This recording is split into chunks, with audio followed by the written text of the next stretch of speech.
Miagao got its name has several versions. The two popular ones, however, are on record. One popular version is that the name Miagao was derived from the name of a wild plant called miagaos that grew abundantly in the place when the Spaniards first came here. Another version, according to Fr. Lorenzo Torres, a native priest of Bigbaras, Iloilo, is the miagao was derived from the name of an old negrito called Miagao, who when asked of the name of the place by the Spaniards, gave his name instead. The Spaniards mistook the answers as the response to their query. A third version is a legend which relates that the Miagao came from the love story of two young lovers, Maya and Gao.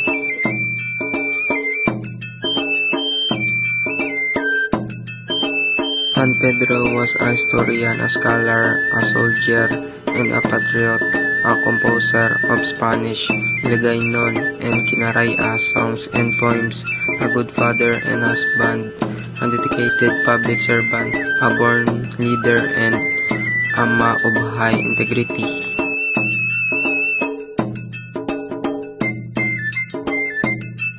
Fishing is one of the major sources of livelihood of the people of Miagao, being one of the coastal municipalities in the southern part of Iloilo. The likes of Bulo tuna, aloy, yellowfin tuna, banta, laan, and blue marlin, malasubi frequents our municipal waters from November to April.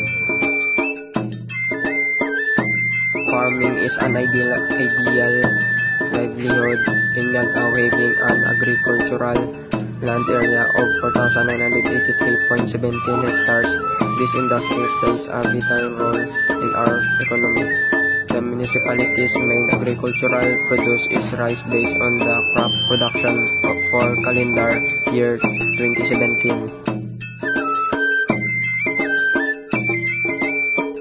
This stone bridge was built in 1854 during the Spanish colonial period and is named after its foreman, Bonifacio Mueller, or Boni for short. It has a narrow passageway measuring about 36.4 meters long by 8.4 meters wide. It is one of the oldest bridges in Iloilo and can be found in Barangay Gibungan, Miagao, in what locals call Crossing Kamatis. Talakayan Festival of Miagao, province of Iloilo, is celebrated every first week of February to commemorate the battle in which the people of Miagao successfully repulsed Muslim raiders, referred to as Moros by the Spanish.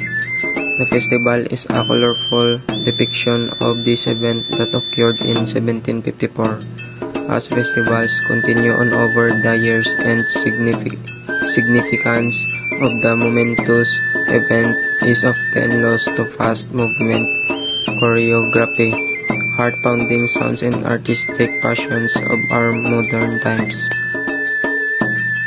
Almost all people in Miagao speak Kinaraya as it is the primary language of the municipality. Ligaynon is spoken as a second language by many.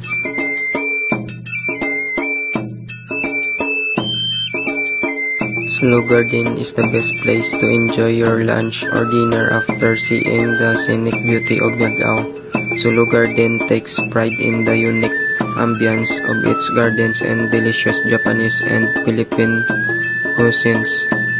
Enjoy the Sulu Garden experience, dining, art shows, games, chess and Chinese checkers, fish ponds, fish food, spa, miniature architectures, pagoda, habit, halls, bell towers, sciences, aquaponics and butterfly breeding, and the Oriental Gardens.